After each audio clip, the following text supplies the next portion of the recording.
there, that's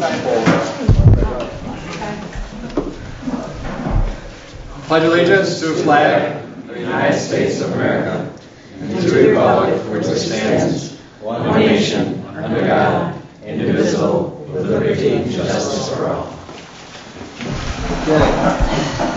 Laura, do the roll call. Andrew Benson. Here. Katrina Binkowitz. Here. Doug Day. Here. Joseph Wetmore. Here. Edward Levine. Here. First item of business is a resolution hiring part-time seasonal employees for park and recreation. I'll move it. I'll second. Any discussion? It's kind of late. Well, it depends on the season. Lifeguard. Season. Summer, fall, summer. Is it because other ones dropped out, or you just need Yeah, one? college kids are going back, so we lost a few. Okay. I'm good with it. Any other discussion? Why is it a different amount per hour Some of them have worked for us in the in past. the past? Yeah. Okay. Good. Good.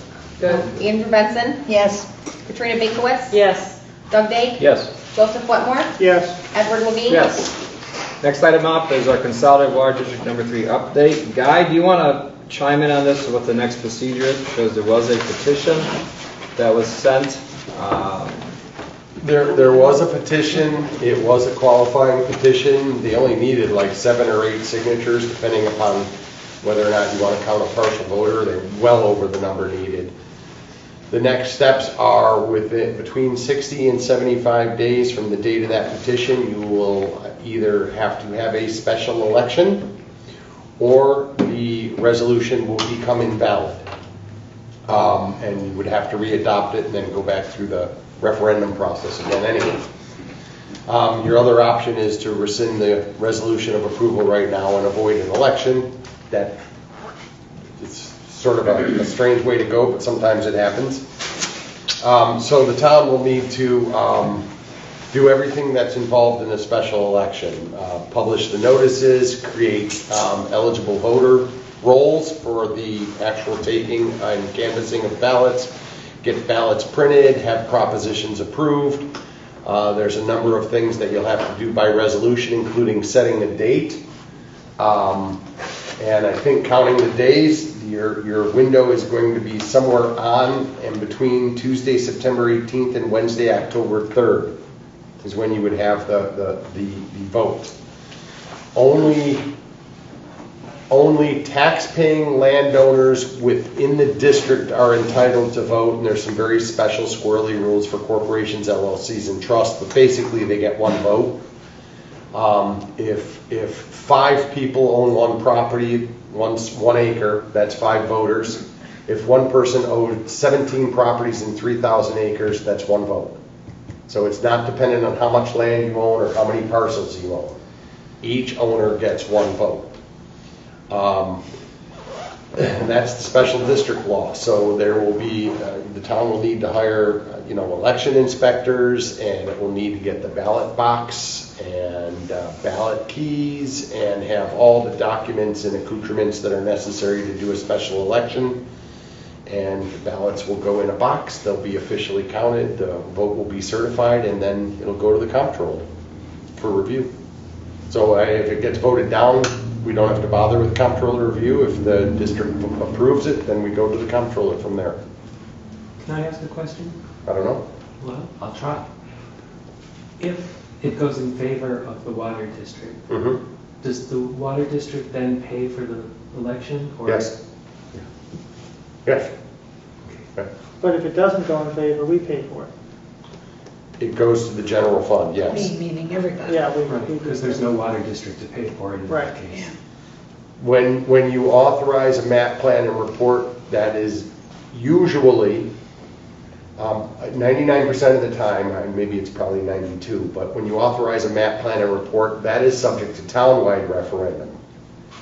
because that's an expenditure of everyone's money to benefit, to create something that may benefit only a few people.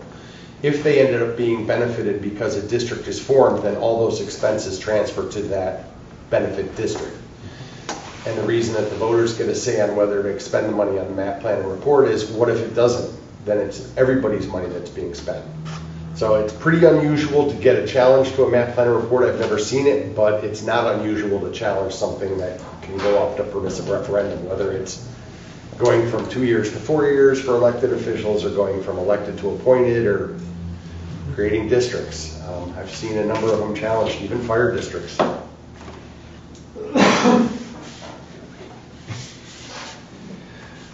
So Deb Munson and Laura have already started working on this, and you're also working on this with as guidance. Well, I created the initial voting ledger that is the starting point to understand what's going to happen and what the timing are. It basically is formatting the property lists in the map plan report, verifying it and updating it, because the map plan report property lists were based on last year's owners. There's about 15 properties where the titles have changed or new owners are there. Somebody sold, somebody bought, somebody subdivided, somebody whatever. So you got to go through and make sure you pick up all the owners and the map changes. And I think I've done it, but I want a second set of eyes on it, because it's 15 pages of lists, and it's easy to miss something. And there's a procedure for what happens if there's someone that believes they're entitled to vote and they're not on the list. They can still vote, and their vote would still be canvassed, but it just wouldn't go in the ballot box, so it's clear what was being challenged, because sometimes you count the vote and you shouldn't have. Sometimes you don't count the vote and you should have. Same process that happens in a general election when a ballot is contested. It doesn't have the right postmark on it, it's set aside, and they quibble about it as an absentee count type thing. Okay. Same process. One thing that is always confusing to people, just to make clear, is that there is a section of Town Law 84A that has a process for establishing absentee voters. It doesn't apply to a part-town special election on proposition like this. There is no absentee voting in special district elections. Can't do it. It's preempted by the New York State election law. That statute does not apply to this type of election. So every property owner, I guess, that's in this proposed district will be notified? Well, I mean, how would you know if there's an election or not? People that aren't tax assessed, paying taxes, like the town may own a piece of land there, it's not going to have a vote. How would they know? Well, there would be a published public notice of election. There would be a posted public notice of election. It would be discussed at meetings. It would be approved at meetings. I assure you everyone will know when the election is, but there will, if you send out 10 notices, there will be someone who says you should have sent 11. But traditionally in these situations, the town has sent out a little postcard to every eligible voter. The problem is the only addresses you have are basically the assessment roll, and sometimes they get there, sometimes they don't. There are some out-of-state residents that have land.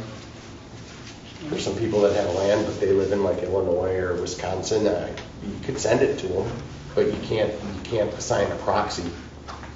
And there's no absentee voting, Yeah, I don't know so. what they vote. They can choose to come to town if they really wanted to. That's Yeah, right. there is no Consolidated absentee. Water District 1, a lot of people did fly in. Yes, to they vote. did. They There's did. a lot of people flew in, like 15 people flew in just That's to the vote. Algerine, Wow. Lansing Station Road one. Oh, yeah. They thought that was going to be nip and tuck and end up being, what, 80-20? Nobody could predict it. It was estimated it would be a 50-50 vote. We didn't know which would break. When the actual count came in, it was 80% in favor. It wasn't even close. And, you know, for the record, it's up to those people to decide because they'll pay for it. Once again, I'll say this for the thousandth time, I have no skin in this game. So it's like, you know, at the end of the day, we have a procedure that we should follow, and we will. And whatever happens, happens, and we'll move on. Yeah, at the next meeting, we probably should be looking at setting an election date so the documents can get finalized and ballots can get printed. Yep. Is this Drake or Buck? Drink. Drake? Buck. Oh, Buck? Sorry. So again, the range that you're going to be looking at is Tuesday, September 18, I believe would be your first eligible date. I'm sorry, what was it again, guys? Tuesday, September 18. Yeah, it is. And your Is that the last date primary would date? be Wednesday, October 3rd. I usually try to I usually try to recommend that you pick a Tuesday in the middle, Yeah. because then it gives you a little room in case something goes right, something goes wrong. You can plan for a glitch, and Tuesdays are days that people are used to going to a poll. You are legally entitled to do it on a Saturday, but not a Sunday, as long as it's not a holiday. That's a mixed blessing, and you have substantially more flexibility than in a general election as to how late the polls, when they open, when they close. There's no hard and fast rules about it. It just has to be fair. Last time we did it from 6 a.m. to 9 p.m., which was a long time for a special election, but it really it made sure that everybody got a chance to vote. Can you close the polls after everybody has voted, even if it's not? You close the polls at 9 o'clock, and if an eligible voter is in the room but hasn't voted, they stay open long No, I'm enough to saying let that if vote by go. some chance everybody came in by noon, could you close the polls, or would you have to sit there anyway? You have to sit there anyway, but I don't know that anybody would have standing to object if it's one of those things. Technically, the poll has to be open for the stated amount of time. Okay. If it's pointless, technically your poll has to be open for the stated amount of time. Okay. Yeah, who makes that decision otherwise? Would it be the Board of Elections makes that decision? No, if it was challenged, the court would make the decision as to whether that was a de minimis variation or whether it would require a revote. I don't So- expect that happening. So we have to hire people who are not normally hired by the town for this? Well, just the people that normally show up at the elections. There's a list of people. There has to be, oddly enough, one person from each party that sits over making sure the voting ledger and verify the ballot stub numbers, and then one person everything has to be witnessed by one person from each party. I don't think that makes a lot of sense for water districts, since it's not a party issue, but we have to follow the election law, and it's built on a two-party system. Okay. So that's what's going to happen. You're going to have at least probably 4 election inspectors that will be involved in this process. So how many voted? I didn't do a count, but it's 100 maybe. I don't know. I could ballpark it by looking at the number of. That's close enough.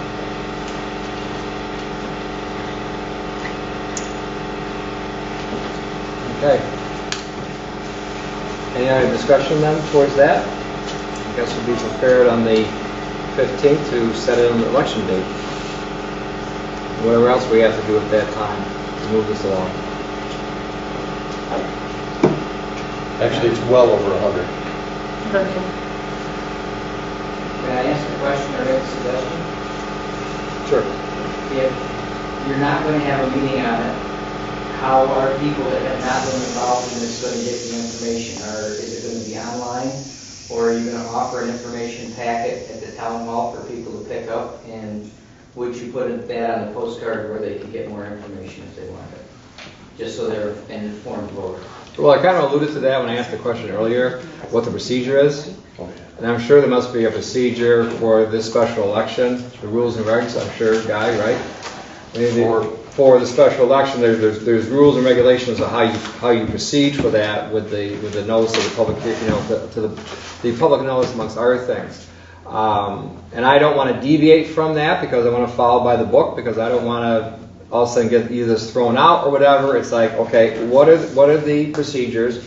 That's why Guy's here. We go through methodically. Here it is. I'm just trying to protect you guys from anybody saying we didn't have the information. It'll happen anyways. Yeah, but is there a place that people can have a map and kind of a budget of what we said it's going to cost to create this district? Even if it's just a copy of the last proposal. There are the copies of the map plan report, which is consolidated. That is public information. They So should- are the resolutions. All the resolutions. Yeah, I mean, I think he's asking if we put that all in one place and people can just be told, you want to look at the record? Well, it will be. The proposition will actually have the numbers in it. Okay, but we'll Because have a map? it's not an election where you go, are you in favor, yes or no? There's a proposition.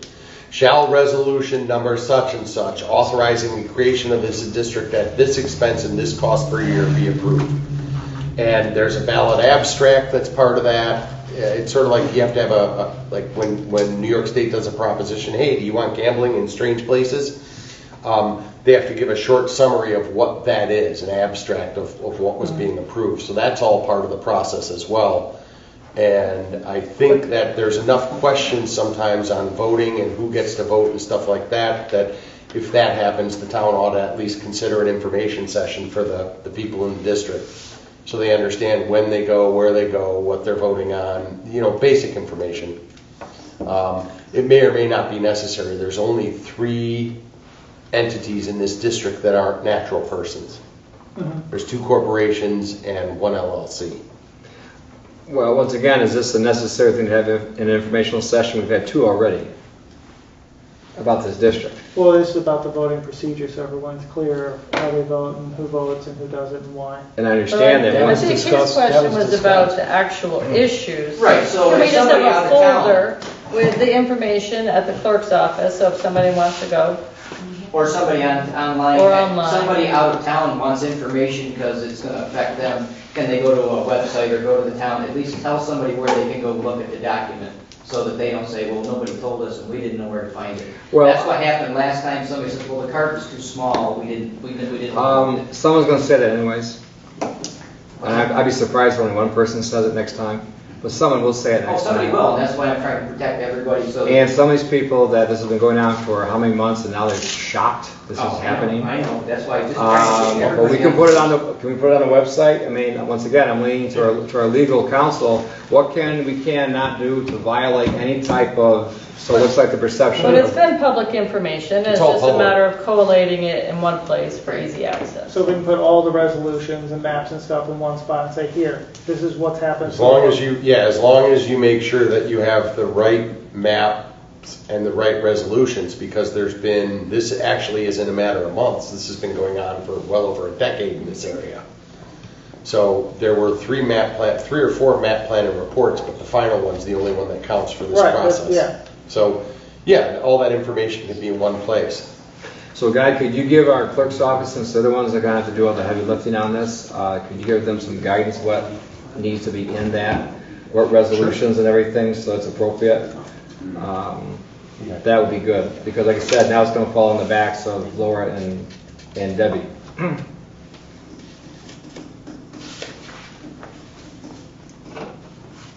You know, it's really easy for us to say, do this, this, and this, but somebody's got to do the heavy lifting.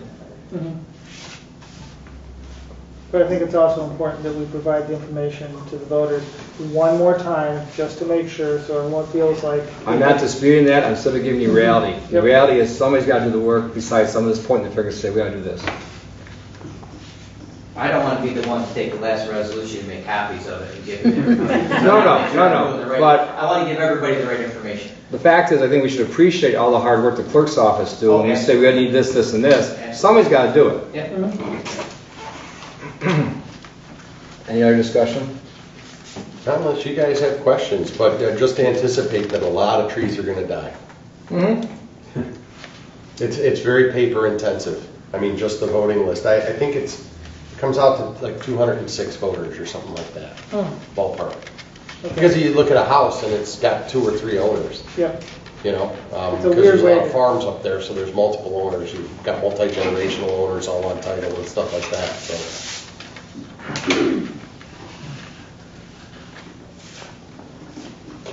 It's a weird way to choose the voting list, but it's the one we're stuck with. I don't think it's fair because tenants would be paying just as much even though they're renters, but they get no vote. So, but we don't have the authority to supersede the state election law. Go talk to Albany. Okay, if we beat that enough to death, can we move on to the next subject? Budget schedule. So far, only Katrina's responded if they want to meet. How does everybody feel about this? All of us except Joe has been through the budget process, and it's up to other board members. I mean, how do you want to, we can set up a tentative schedule when you want to go through department heads. I think you've met with some of them already. Once again, I'm open to different things, but once again, I don't want to hamstring our workers either if everyone's comfortable with that type of department contribution, shall we say, for lack of a better phrase. You know, like I said, Katrina's been through this. I mean, all of us have been through this except Joe, and Joe's making the effort. So where's our comfort level here moving forward as far as the schedule? Because it's pretty well straightforward, and everyone has one of these books. one of the town topics as far as when things have to be in, when they have to be discussed, legally, officially, by statute. So if that's the case, I can send out another email. If people are comfortable or not, it's up to people to decide where we go from there. I'm I mean, you guys have been, in all fairness, I think you guys all dropped them off, basically. I think Lynn's working on his stuff right now. I think Deb's did hers for the clerks. It's just a matter of the courts putting theirs in, which is pretty straightforward. And then we'll crunch the numbers and see where it goes from there. I will try within the next week to look at the different ones that are already put together. And we can, whatever you're comfortable doing. I mean, this is all flexible. They just need enough of a heads up, to make time. And like I said, they've been very accommodating. So it's just, you going to work that out with them then? Yeah. Okay. I mean, okay. And I'll send out the email what the budget schedule will be. And it's, when you read in the book, they send us to us every year. The schedule changes. But one of the things in there is to keep in mind that if we're below the tax cap, we have to do another resolution to, like we did last year, which was good news, to go the other way. So, and the other year, it went over the tax cap because of the special districts. It had nothing to do with, which I find, we talk about unusualness. Why would we be able to levy if you're talking about a water district over here or a drainage district over here, and yet the whole town gets affected by that? Okay. So moving on to the next agenda, zoning changes recommended by the planning board. That was something, you two gentlemen were there, I was not. You guys can fill us in on what happened if you like, as far as what the planning board recommended. They had 5 on their list. They recommended 4 of them. They discussed it briefly. During the meeting, the question came up of would this constitute spot zoning? And we've asked Guy to look into that because I'm not familiar enough with the law to be able to say here's the list of people who haven't seen it. I have one. This one, the final one, was not one of the ones that the zoning board Not Hillcrest. Hillcrest and Warren. I think that has maps on it too. Yep. Yep. And I think we need to get the opinion from Guy to see if we're stepping into a problem or not before we move forward. You want to make any comments also, Ben? No, Joe hit on it all. I guess there's only 3 petitioners, but the land is broken up in a different way. They own multiple areas, multiple lots. But so the 4th one wasn't it. They were worried about the one on Hillcrest with regard to being an industrial zone and then totally changing the zoning, where they actually considered, I believe they considered a recommendation to the ZBA for a variance on that, but they didn't feel comfortable with putting that one forth. Well, that one's got 2 issues. So one, it's in the industrial, and 2, the zoning the amount of building they want to do is greater density than anything the town allows in any of its zones. Yep. There's 2 different things that are problematic there, and so they said It was both a use and a variance. A use Yeah. and what's the other one? Area. Area variance. So I guess before we get into the details, I guess the question of the guy is spot zoning, is that a phrase? Is that a slang term? Is that like special privilege? Is that, I've always felt that had a negative connotation to it. Well, it sort of does, but there's, for lack of a better term, spot zoning is shorthand. And it's sort of like segmentation. Everyone says, oh, segmentation's a bad thing under seeker. Well, there are actually situations where it's mandated under seeker. So it's a one-word fits all that has a negative connotation that isn't always accurate. So the impetus behind the negative connotation of spot zoning, at least on a philosophical legal basis, is that you have an applicant who comes before you who isn't allowed to do something because of the existing zoning. So you change the zoning not because it's conformance with the community plans or the harmony of the neighborhood, but because you want to approve it for that applicant. Okay? So usually spot zoning has to do with a pending development application or pending development plan of some sort. There are lots of zoning changes that commonly occur in zoning schemes that affect smaller parcels of land. And the interesting thing about spot zoning is if you make a zoning change and it's over a certain size, it's not spot zoning. And that number is somewhere between 5 and 7 acres generally. That's why most municipalities have PDA laws that have a 5-acre minimum, because it meets that threshold. But it's not a hard and fast rule. So if the spot zoning, for instance, if a good example is in the city of Ithaca, when they changed the boundaries of the historic district, then they rezoned some between R2A and R3A, and they were little pieces in corners, corrections in former mapping and stuff like that. Those types of changes are considered, there's a logic to them. There's a harmony to them. You're making sure that you're keeping your lower density in your historic districts. Even though they're small individual partial lot and small lot changes, they're not necessarily spot zoning based on size alone. So spot zoning is small changes that are inconsistent with the overall harmonic plan of the community, usually done to benefit one landowner as opposed to the community at large.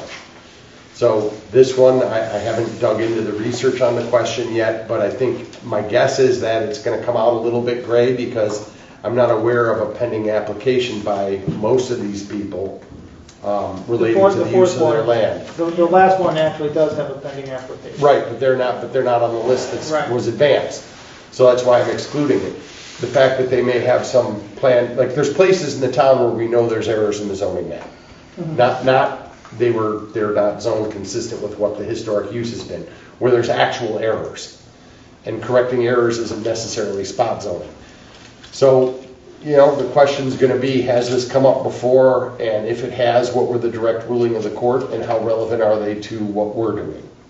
So, I would take the 3rd department over the 4th department, and I would take a non-development change over a development-based change in doing the analysis. But I don't want to spend more than an hour on it. Right. Because it's a very general question, and finding that one needle that's on all fours is going to be more of a process of luck than research. I just want to flesh out the bones of the question a little bit so that you're making a more informed decision, and if you think it's too close to call to gamble on, then you can authorize another hour or whatever you think is appropriate. Mm-hmm. So I can see both sides of this one, and the answer may be different for different parcels depending upon what the history of the plan is, but I don't know. I mean, I don't know these parcels, and I don't know their history that well. I recognize them all, certainly. But what the basis for the change is, that would be something I'd need to learn. Katrina, did you get to see the list? Did you want? I have seen the list, thank you. So when you, well, I guess the first thing we need to do as a board is decide if we want to have you look into this. And then I guess the next step is that once we have, perhaps through email or something, if we're in a comfort zone. If we're not in a comfort zone, the answer would be no. If we're in a comfort zone, we should probably set a public hearing at what, August meeting? Does that give you enough time? If there's a local law that's going to amend the zoning map. One of the things why I didn't want to sort of fast track anything is in order to do the analysis, I need to understand what is the reason for the change. So some of them I think are really obvious, like the first one, those 3 Auburn Road parcels, at least from my perspective where I sit, that one I can sort of understand because they're listed as IR, but they're really functionally, those parcels are really part of the town center. So there's a certain logic to making them B1 to be consistent with the rest of the town center, as opposed to keeping them IR, which is really separate and distinct and across the street. Mm-hmm. Now, if that's the actual basis for the change, then I think that there's a certain logic there, and that would inform the legal analysis. The other two, and I'm not assuming that that's the answer, I'm just looking at it and knowing the history of the land and the issues that have been there historically, I think that's the reason for it. I don't want to put words into anyone's mouth. Franklin Drive and Ridge Road, I don't understand those ones as clearly. I don't know what the purpose is. I think Ridge Road is to reflect what's been there forever and a day. And Franklin Drive, I don't know what that is. Franklin is to consolidate into a consistent zone, so that On the both prop- sides of the road, right? It's sort of match. There's Right. a map here. If you're saying sort of match, yes, but it's two adjacent parcels and they're zoned differently. And when the property owner of the one, which was not closest to Franklin, bought the property that covers North Tripler and Franklin, so now you have two parcels that are zoned differently, and he wants to combine them into one area so he can put commercial on it. So it's, okay. So the way it is now, I think you'd have to go for a variance for that. I believe. How do you show hardship or something like that when you don't have any?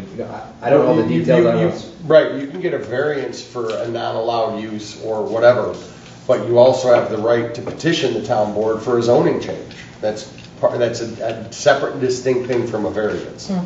And that's actually pretty common, where there's two parcels, or you have even the stranger scenario, which is remarkably common, one parcel that's in two zones. I have that in the city right now, where someone that I'm helping, they've got two different zones on their one parcel and three buildings on the site. One is in one zone, so it's treated differently than the two that are in another zone. I'm like, that doesn't even make sense. But, you know, it is what it is. You got to struggle through it, and each community interprets those rules differently.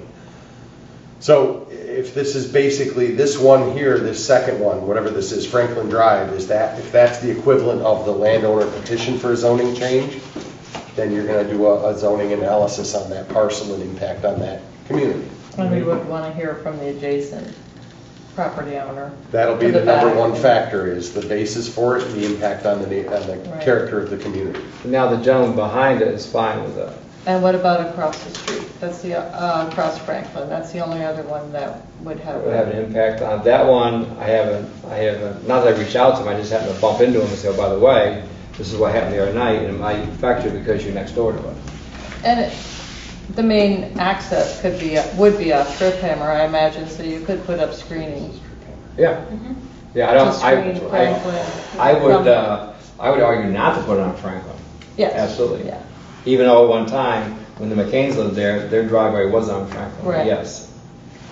In fact, if this happens, that curb cut may be farther down towards Brewer Road anyways. Well, I guess my question, guys, do you need more background information on these properties? Or at least someone who has the background information. Is it Tom? Is it Mike? Is it Lynn? Or is it some combination of all three? Or Yep. Yes. Yes. I think Mike did a rundown on them all, so he might be able to give it to you. okay. No, I mean, I don't need to go crazy. I just need to know what's the primary mover and shaker? Is it a landowner petition? Is it a split zone, joint zone? Is it correct an error? Whatever it is.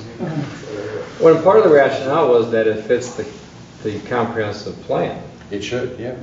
I think it has I mean, to. it's Yeah. but it's Well- consistent with the comprehensive plan. So it's not Right. like they're trying to deviate away from what was just passed. No, but I just want to make sure we follow proper procedure, because if we don't, it's going to come back and bite us, and I'm trying to avoid that.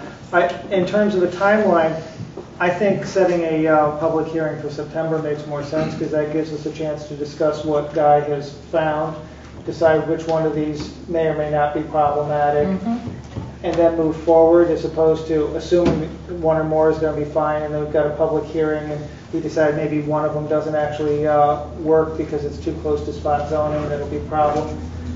I think it sends the wrong message. I think the message right now is, let's make sure that we can do this, discuss what Guy says, because he says it's going to be somewhat of a gray area. So we're going to have to discuss it and figure out what our comfort level is based on your discovery, and then set a hearing for the September meeting. For the regular meeting. Right. I think the ones that are corrections of errors are not going to be that gray. The ones that are changes for some logical reason or another, well, that logic is something that you either could agree with or disagree with, and that's what the board will decide. So let's give 2 weeks to our next meeting. We'll discuss it in 2 weeks. See where you are. I'll be done long before that. Give you an hour. I mean. No, I'm just saying, it's one of those things I have on my list. Yeah. At 11:15 we want. Well, and I think you're right, there's And you will get it. And I will then- specify the time zone. So I think what the action plan would be to hopefully at our regular meeting on the 15th of August, we'll discuss it and decide if we can move forward in one direction or the other. If we think that we can move forward in a positive with the set the public hearing, we can set the public hearing in our first meeting in September for our regular meeting in September. If everyone is comfortable with that.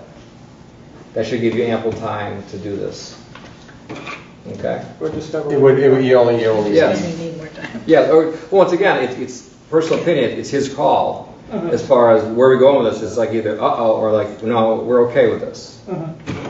Okay, if that's workable with everybody, if it's workable with you, because you're the one doing it. That timetable works for municipal home rule law, you only need 5 days. Notice of a public hearing. Well, once again, to address your concern, it's more than that. So this is methodical, stretched out, so we have enough time, okay? Okay. So we have that. What else do we have on the docket tonight? We have executive session. I think we need to go into executive session. Okay, everybody has to leave for that, don't they? I couldn't hear you. Laura, please speak up. I don't think the public can be here for executive session. That's correct. Okay. So we're gonna take a break? 'Cause I And have this will to be take a- towards, this is for employment? Yes. Oh, okay, yeah, so it involves the pay purposes or benefits or work performance of a particular employee and not necessarily only of a person's position. Okay? Yes. I didn't. And this is the last item on the agenda, so people can just leave? Yes. We can leave anyway. I know you can leave anyway. Unshackle them, Joe, and let them go. Some people might want to stay to see what's next on the agenda, so. The next thing is adjourned. Don't worry about it. So do we need a motion to move into executive session? Do we need that? Yes, you should have a formal motion. I'll move. I'll second that. Laura, I guess we take the roll, right? Just all those in favor. No, it's just a motion, you just Yeah. call it all Good. in All favor. those in favor. Aye. Any opposed, Aye. abstaining? Okay. You're leaving, because they have to come out and do the same thing, so.